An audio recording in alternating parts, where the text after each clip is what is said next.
Welcome home to USA Global TV and Radio.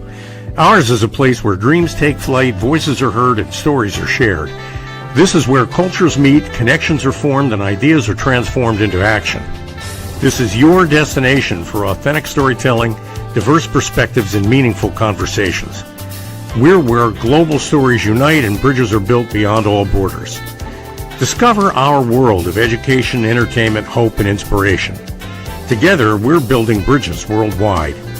Subscribe to our USA Global TV channel and download our USA Global TV app. Be our guest or join our team. Visit usaglobaltv.com. With heartfelt thanks to our executive producer, Dr. Jacqueline Kerbeck, music scored by Yifei Tang from Cloud Road Music, creative direction by Paul Garcia, and I'm Al Cini, and I'm very proud to be part of the USA Global TV and Radio family.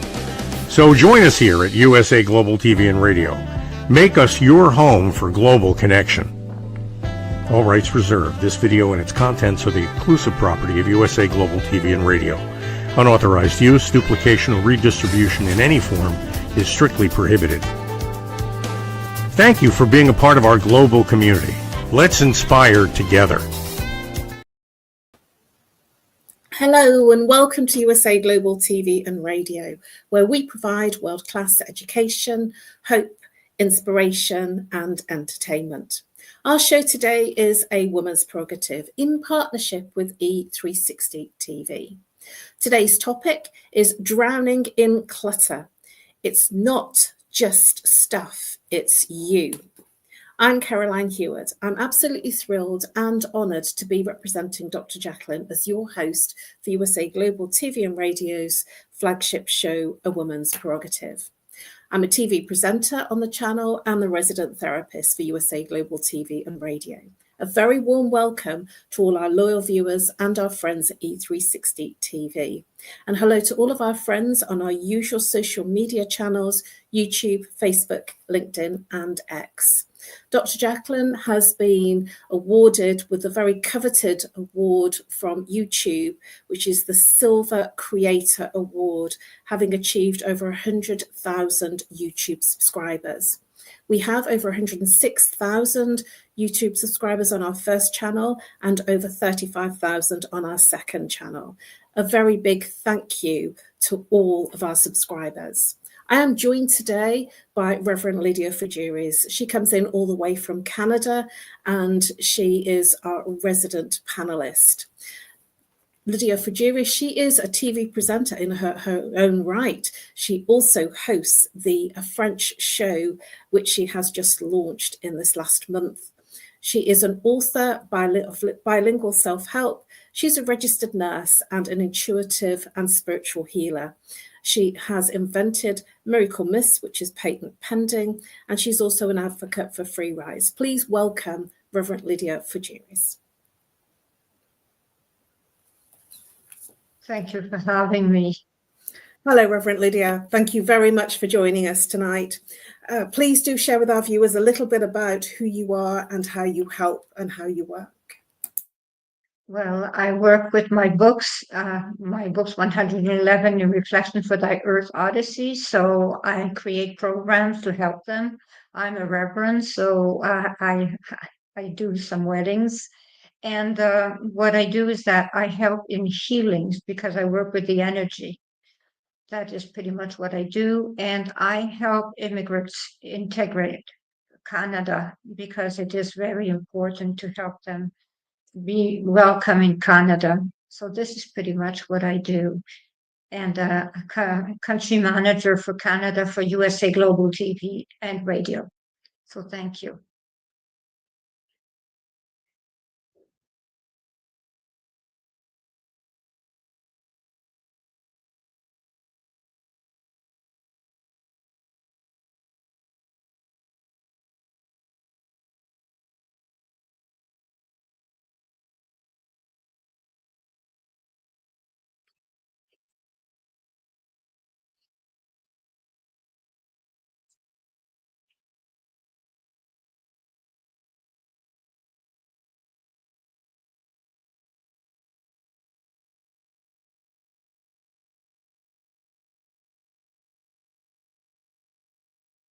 Sorry, I've just realised that I've been on mute. My apologies.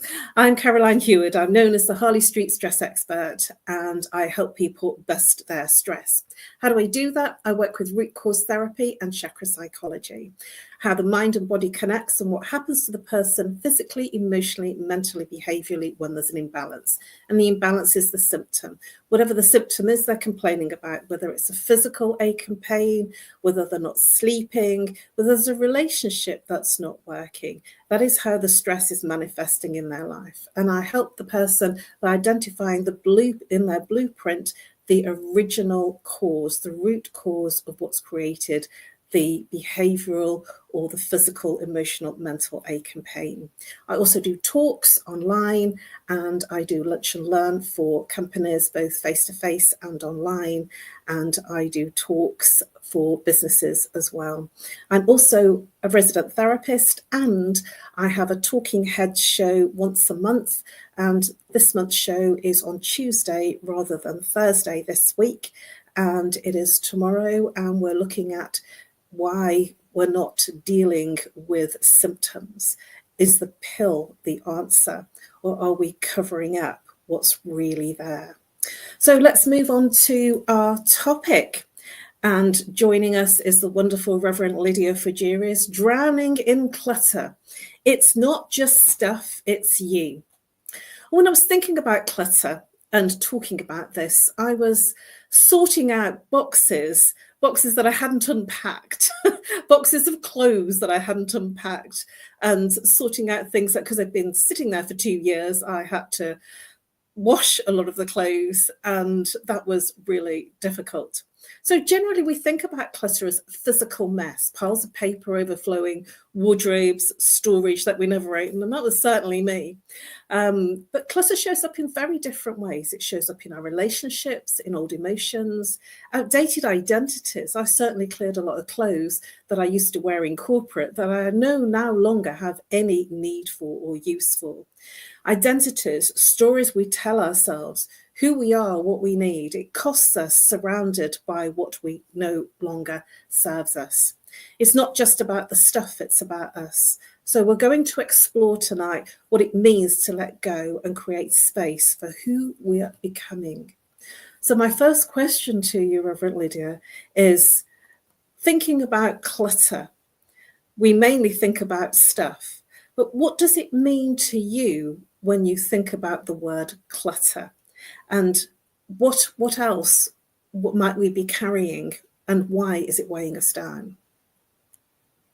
Clutter to me is not really stuff, it's feelings. People clutter themselves with feelings, negative feelings, and they clutter their life with it. So they do not clean their slate and have all these negative feelings, but a slate has to be cleaned every single day and take away the clutter. I do that every single day, so I think the clutter is pretty much the emotions.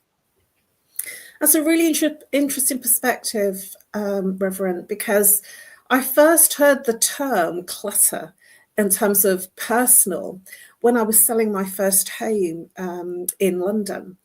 And when I had estate agents coming to view the property, I had a lot of ornaments and knickknacks and bits and pieces around my beautiful London apartment. And I was advised by one of the estate agents to say, get rid of the clutter so we can take clean photographs. And I just thought, whoa, I didn't think of it as clutter. You know, these are ornaments and awards and just things, you know, that are personal to me, and you know, fountains and plants. And she said, leave the plants, but I want you to clear everything off all the surfaces. And I felt a little bit indignant about the fact that she was referring to it as clutter. What are your thoughts about what I've just shared? Because I really did feel, oh my gosh, you know, she's getting very personal. That she was doing her job and I was inviting them in to take pictures of my home to sell. And she was giving me advice from her perspective of what would sell my home. What are your thoughts about my feedback and how I responded?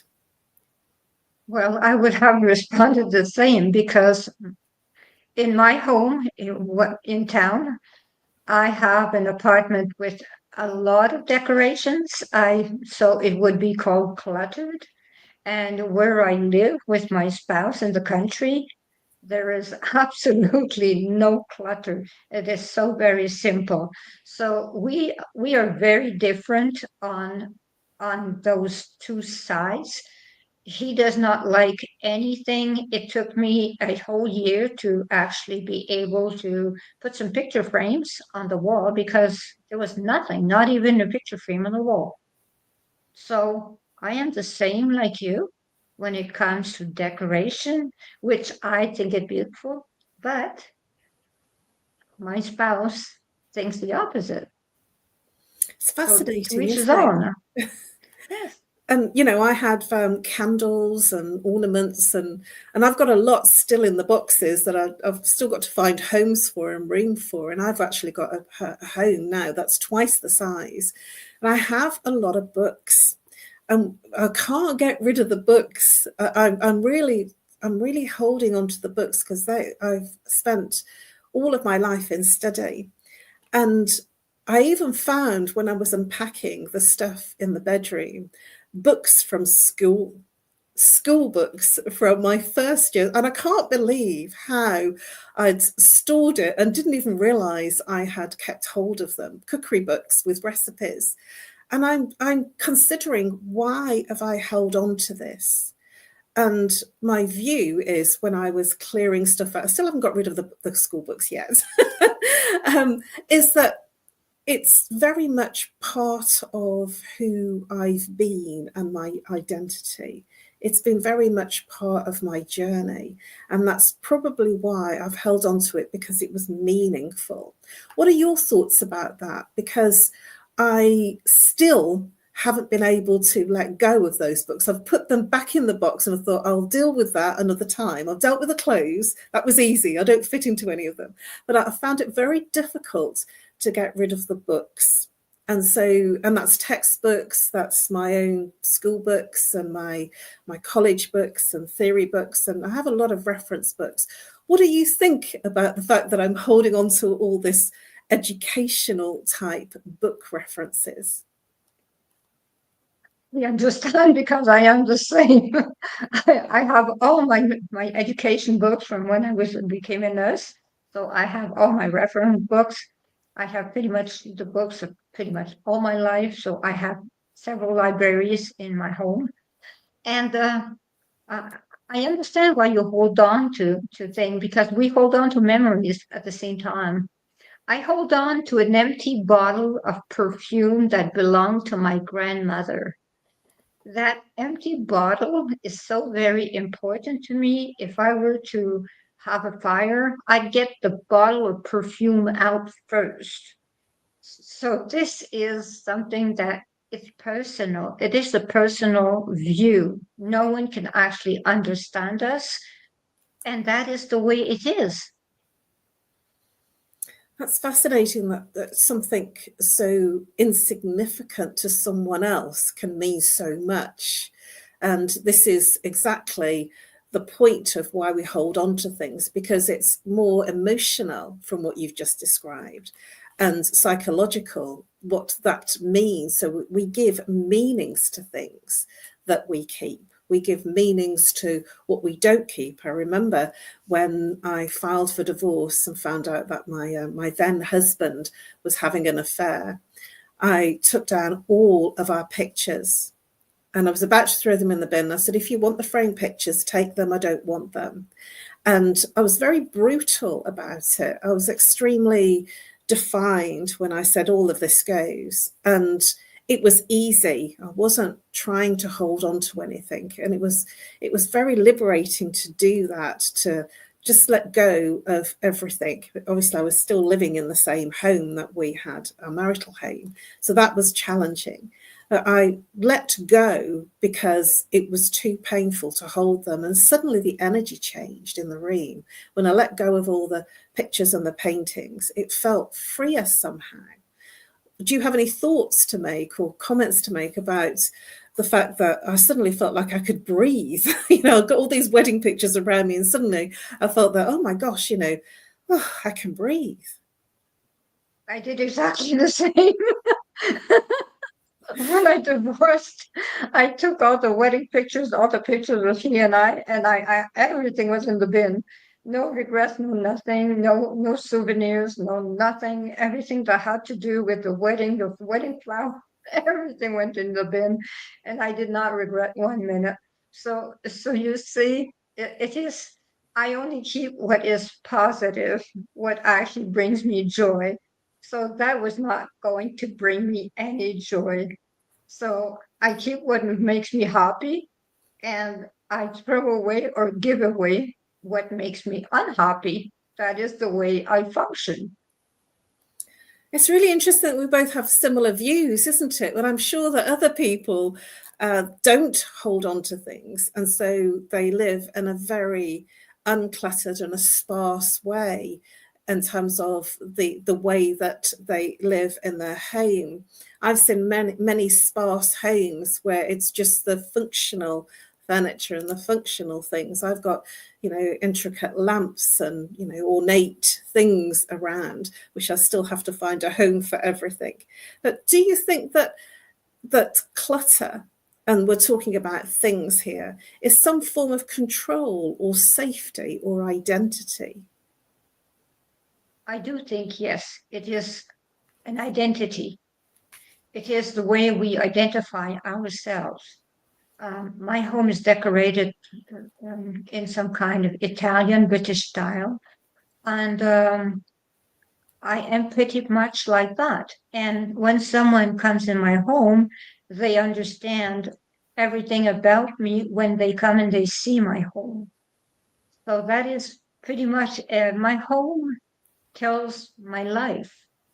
That is the way it is. It's my home is a museum, but it tells my life.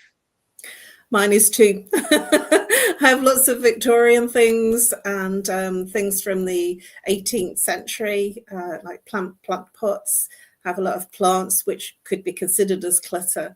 But, you know, a lot of people say to me when they come into the living room particularly, wow, because of all the different things. There's candles, there's Buddhas, there's all sorts of, you know, spiritual type things, little fairy lights, and it is an extension of me. And I think that's what our home usually is, an extension of ourselves.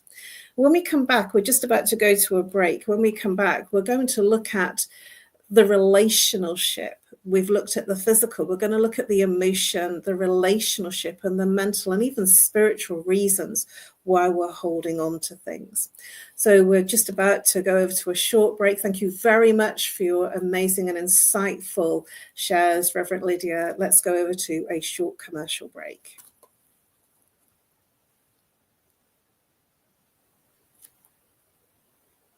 Maybe not. Okay, let's continue then. Maybe we're not. Get ready to wear the brand that's changing the world of media. Introducing the official USA Global TV and Radio online store. From our TV show hosts to our incredible global guests, you asked, we delivered. Rep your appearance with pride. Whether you've been on air, hosted a show, or tuned in, we have something just for you. Visit us at usaglobaltvradioshoп.myspreadshop.com and start shopping today. Check back frequently. We're dropping fresh new designs all the time.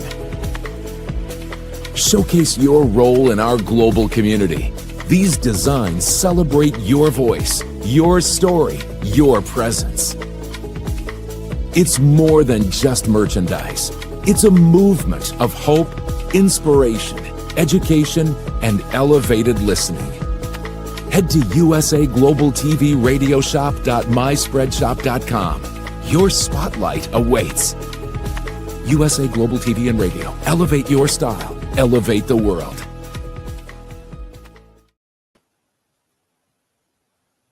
Hello Hello and welcome back to USA Global TV and Radio, a woman's prerogative, in partnership with E360 TV.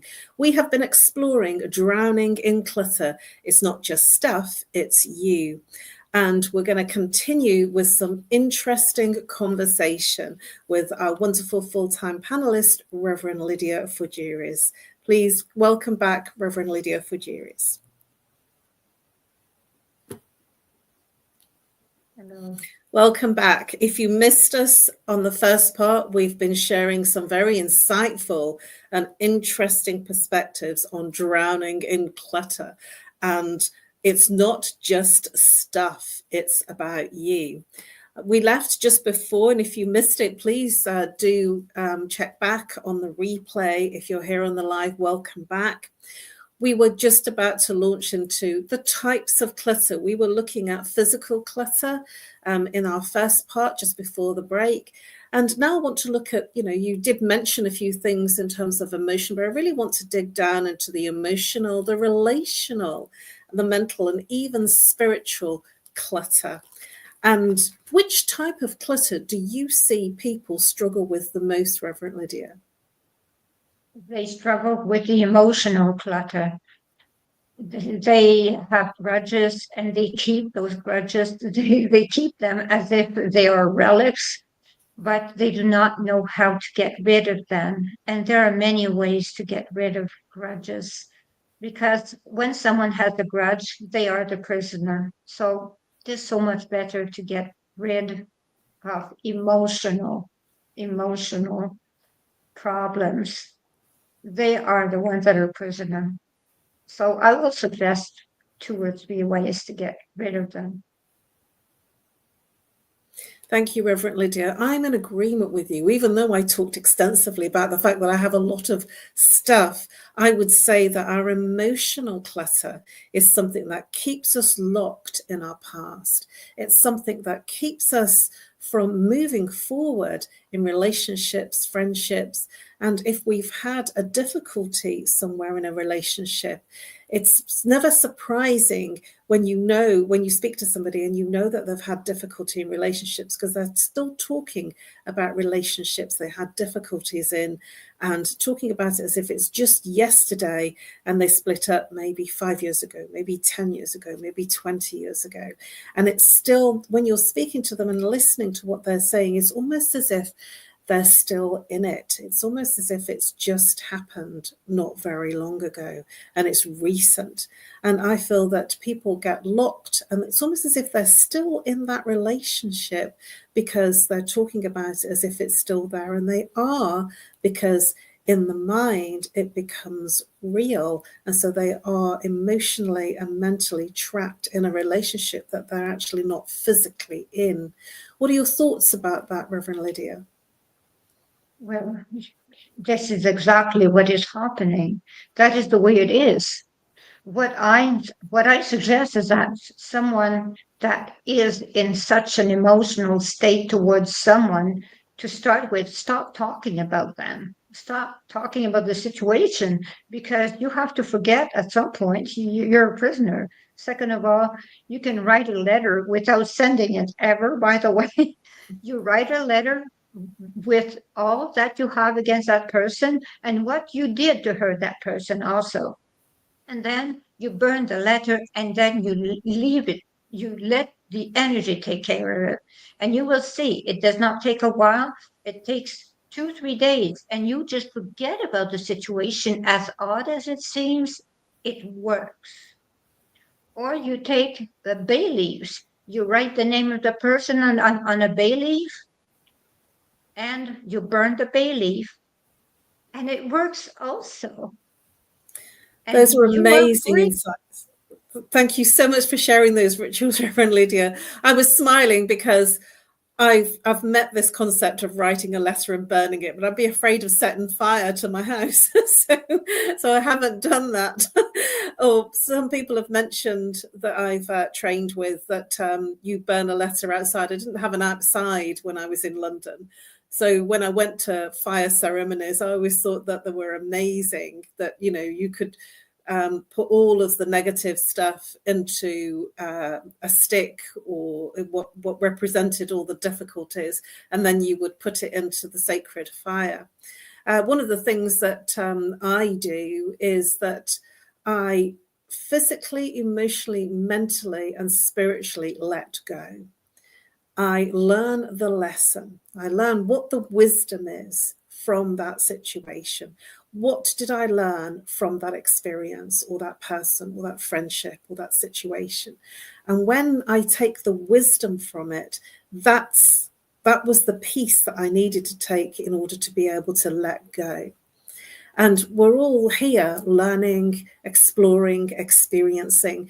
And I feel that when we take the wisdom, and that's the prefaces that I use, that what is it that I'm learning from this experience? What is it that I will do differently next time? What is it that I have grown from? How will I change from this experience? Because I don't want to experience the same thing again, so I want to learn from it. And so I feel that life is almost a series of revolving doors that we go in and out the same doors until we learn the wisdom. What do your views on the wisdom from experiences and situations that are difficult? That is why we have to embrace every situation, good or bad. That is because we gain wisdom from them. So people that tell me, do you want to be 20 years old again? I say, no way. I am so happy to be the way I am now because I have more wisdom and I would not start over again. So that is the way life is. And that is the fact is that it is beautiful to age because we gain wisdom. And people do not understand that aging brings wisdom, but we have to admit that some people never gain any wisdom, whatever age they have. We have to admit that one. But usually we get wisdom from aging and from going through situations. And life is like the Olympic Games. Everyone wants to have the gold medal. So that is it. Thank you, Reverend Lydia. I'm glad that you share with my wisdom side of things, because I'm always looking for, what did I learn from this so it doesn't happen again? What is it that I need to take from this so I don't repeat the same experience? Because I don't want to keep repeating experiences that are not good. So what does it cost us, this clutter, whether it's physical, whether it's emotional, whether it's a situation? So what's the impact that from holding on for our mental health, for our relationship, or for our growth? If we're holding on to something, how does it impact us? Well, the way it impacts us is that it takes away our peace of mind. So if we actually hold on to negative, it will take our peace of mind. But if we only keep what is positive, we will be happy campers. That is the way it is. So if we decide to take the good side of things, we will be happy. If we decide to hold on to negative feelings, negative objects, negative whatever, we will be unhappy. So we have a choice every single day. Will I be happy? Will I be unhappy? It is easy to make a choice. We should choose to be happy every single day. So if there is something negative, you get rid of it. That is all. You solve it and it is over. You just throw it off. That is all. There's nothing to do.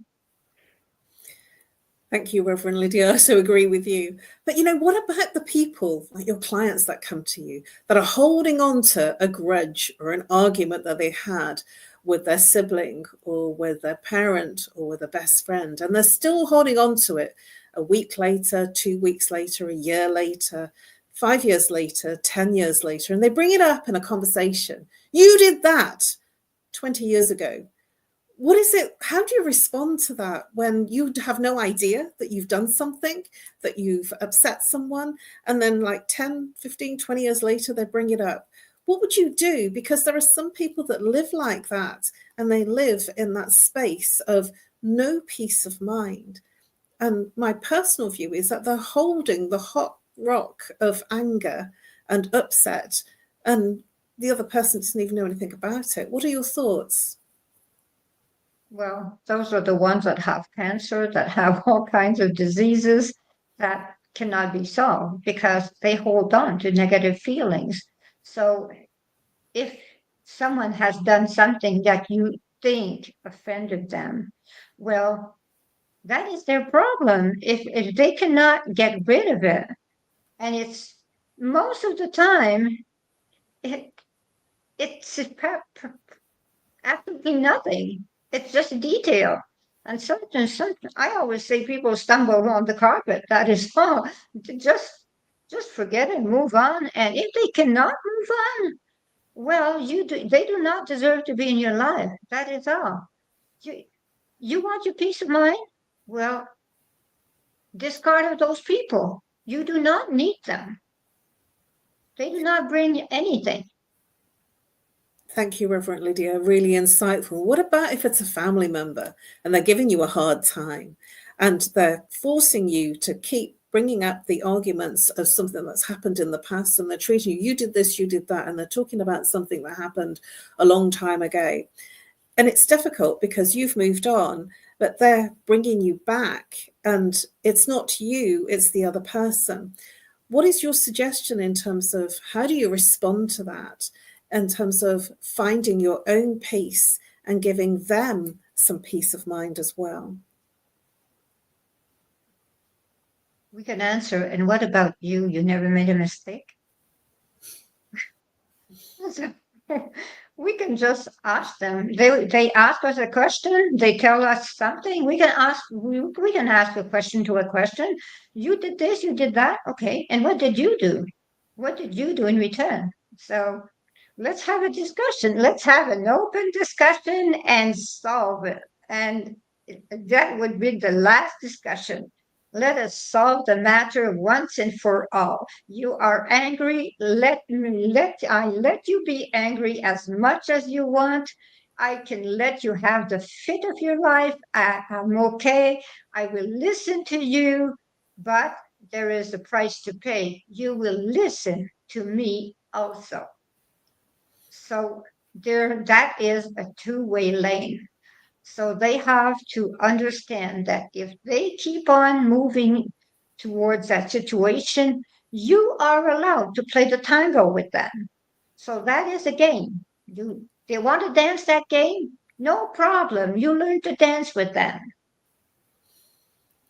I love your insight to that. And people are struggling in relationships with siblings, with family, and with friendships. And when it's almost like you're treading on eggshells and you don't know what to do because you don't know when you say something that's going to make them explode. And it's for whatever reasons are going on in their life. You have no idea why they're saying what they're saying because you don't know what's going on, what they're thinking about, and what's happening in terms of their emotions. And sometimes we can be the punch bag that somebody just decides to punch out and say, you did this, you did that.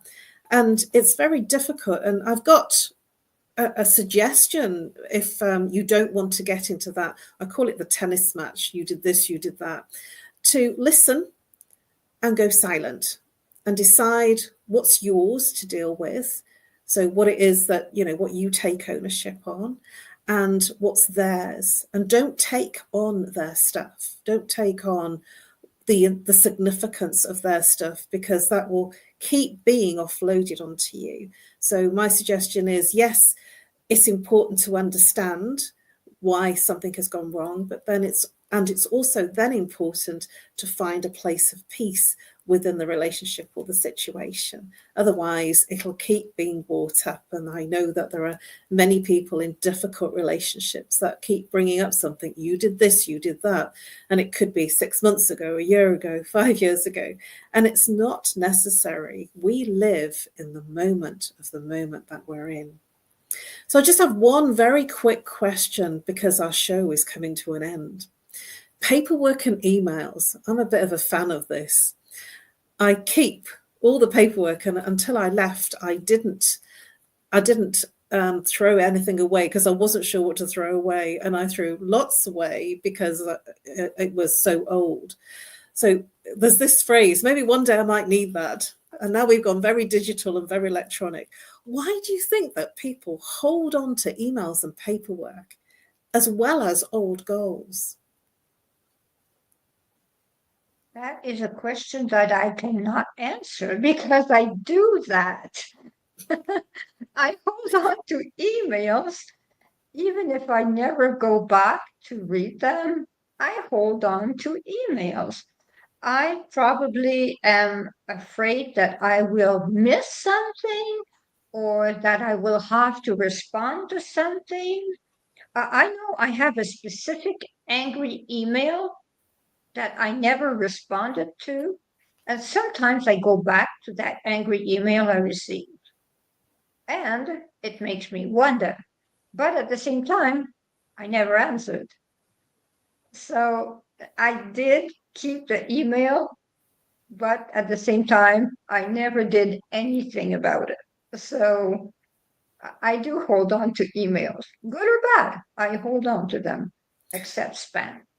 Well, one of my email systems, literally under the weight of the emails, fell over. It was a long time ago, and I feel very uncomfortable about the fact that there were many emails because I was on many different circles of newsletters that I didn't even go into them. And just like you, it was just in case I might need that, just in case. So it's I think that's something that we think that might be valuable.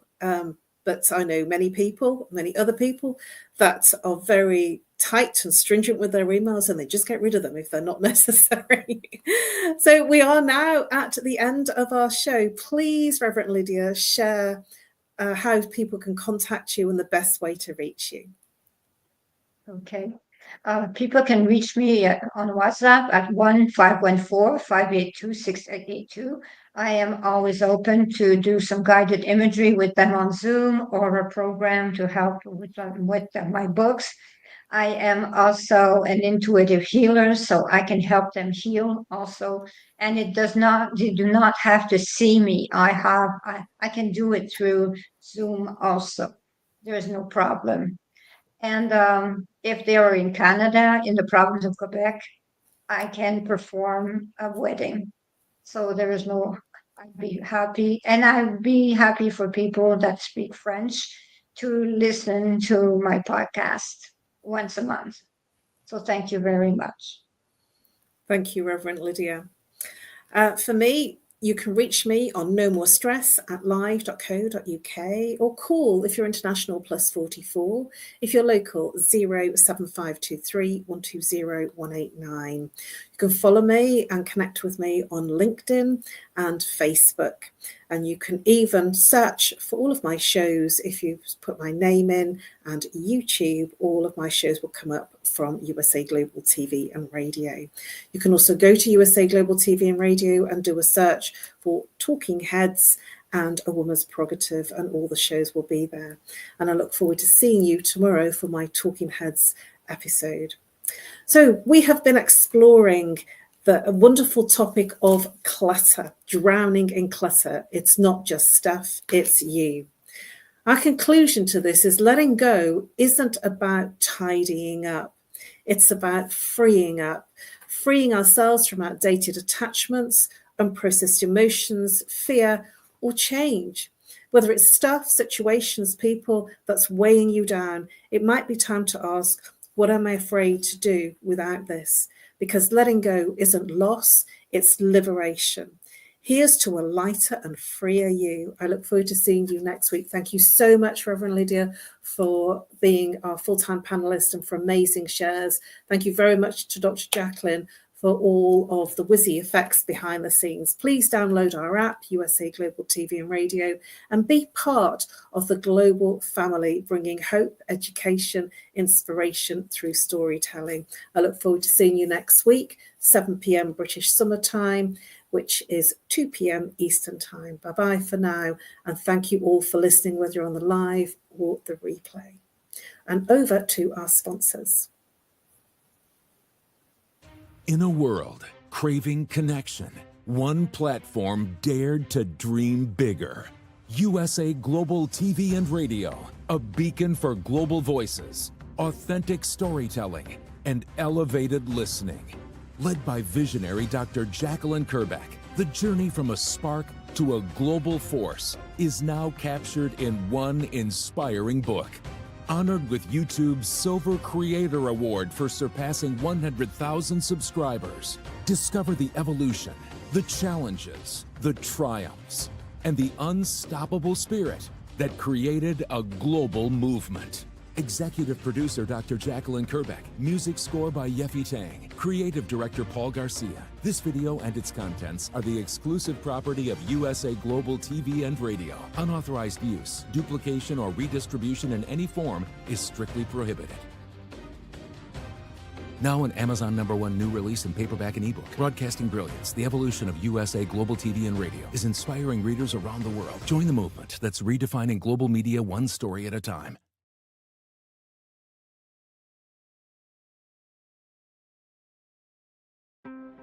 USA Global TV and Radio, home of the YouTube Silver Creator Award, proudly presents Just the Thing for Your Ring. Introducing the patented Ring Thing. Your premium personal ring holder to keep your ring safe, nearby, and avoid loss. The Ring Thing just got smarter. Add your logo and an NFC tag that opens to your website with one tap. Waterproof, inner padding, and now a forever business card. Just the thing for your ring. Scan the QR code seen here to learn more about Ring Thing or place your order. Follow Ring Thing on Instagram at ring_thing_ or go to our website ringthing.com.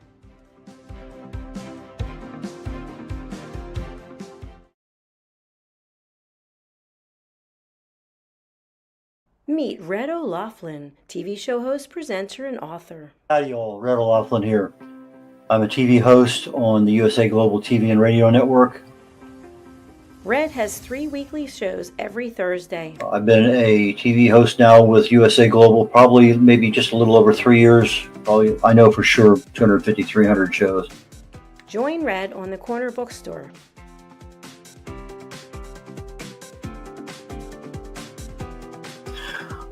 The Corner Bookstore is one where we talk to authors, publicists, publishers, editors, cover designers, anybody associated with the writing and authoring book production business.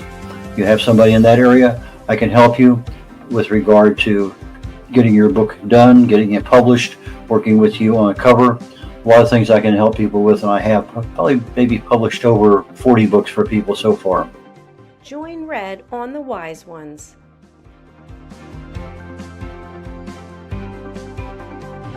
On the Wise Ones, I'm looking for entrepreneurs, business owners, people who have wisdom, lessons learned over time that they can share with others. So please go to usaglobaltv.com, sign up, and join me there.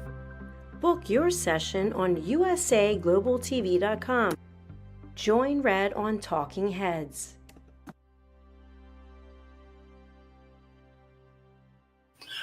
On Talking Heads, I take my experience. I fell in love with chemistry many years ago, got a degree in it, got an invitation to Vietnam, never practiced chemistry per se, but I did get a chance when my wife was going through chemo to get back into the chemical end of things. I started looking for cause and effect relationships.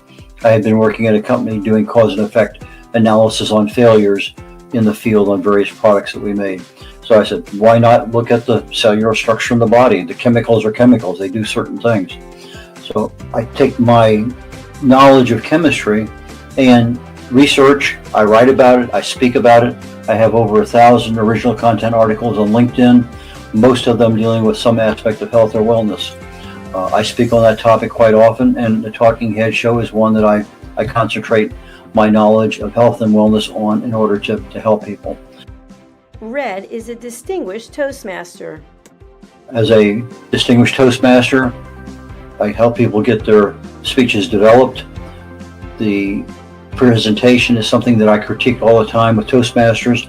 It's one of those skills that I have. I can easily help you on that one. So from the position of writing, publishing, book coach, speaking, and being a keynote speaker at an event or virtually, depending on how things work out. But those are the things that I can help people with. And I have 3 shows every week here on the USA Global TV and Network. And please join me when you can. Appreciate it. Bye now. Here are some of the books that Red has written and published. Contact Red at redolaughlin.com.